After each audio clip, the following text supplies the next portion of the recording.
Give me a hooked intro on The Black Child So Intelligent That Science Couldn't Explain. 1859, Caleb Johnson.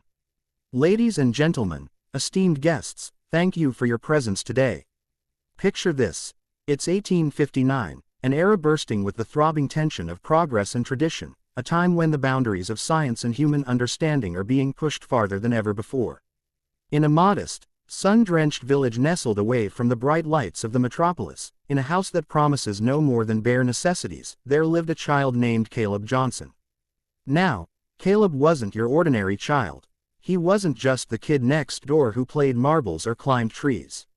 No, Caleb Johnson was the kind of child who, upon seeing a flock of birds soaring overhead, would take a moment to ponder, what if I could fly too?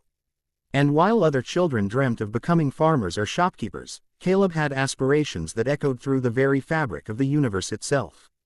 To say that Caleb was intelligent would be a grotesque understatement. You see, he possessed a mind so brilliant it glittered like the finest diamond under sunlight, but it was his journey that would leave a mark on history, one that the annals of science found unfathomable. How could a boy born into a world riddled with chains of prejudice and shadowy expectations rise against the tide of ignorance? That, my friends, is a question that transcends generations. Now, allow me to introduce you to the colorful cast surrounding Caleb.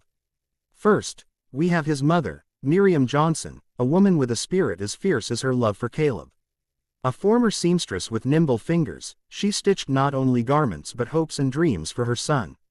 Miriam single-handedly fought against the constraints of her time, teaching Caleb how to read long before children his age even knew what a letter was. She believed her son was destined for greatness and lit the fire of curiosity within him, nurturing questions that both astonished and terrified the people around them. Then we have Samuel, Caleb's pragmatic best friend, who wore his heart on his sleeve but with caution. Sam came from a line of farmers and was deeply invested in the lifestyle that called for hard work and grounded wisdom. He cherished their friendship yet found himself often grappling with Caleb's outlandish ideas, which sometimes felt like dreams too grand for their little village. Through the evolving friendship of Caleb and Samuel, we watch ideals of science and practicality dance in a sometimes harmonious, sometimes discordant manner. And last but certainly not least, we're introduced to Reverend Tobias Hawthorne, a man guilty of clinging to the age-old adage that the only truth might be what could be seen by human eyes and verified by human understanding. Unsure of where his faith ended and science began, he viewed Caleb's precocious nature with a curious mix of admiration and skepticism.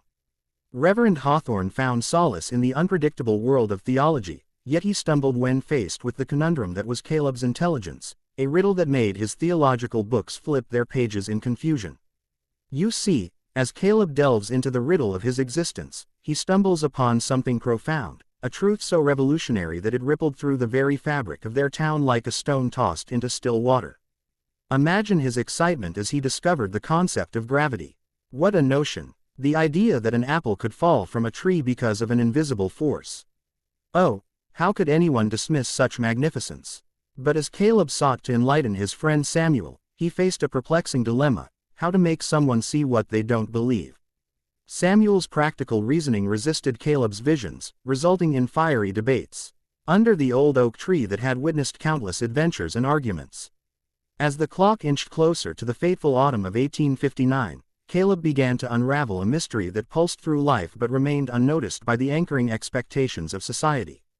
With every experiment he conducted, be it building a makeshift telescope out of discarded jars or attempting to create a contraption that could help him fly, Caleb was not simply searching for answers. He was, in essence, designing engines of change in the confines of their little village.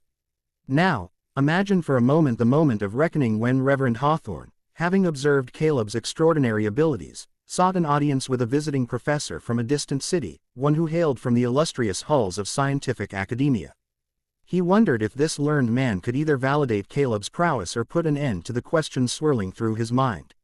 "I've seen the boy," Reverend Hawthorne bellowed, as the flickering glow of candles cast shadows on the parchment-cluttered table. "He possesses an intelligence that dares to defy our understanding. I fear, dear sir, that he may even challenge the very foundation upon which we stand." The professor raised an eyebrow, intrigued yet skeptical.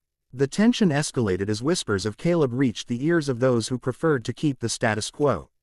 And so, The stage was set.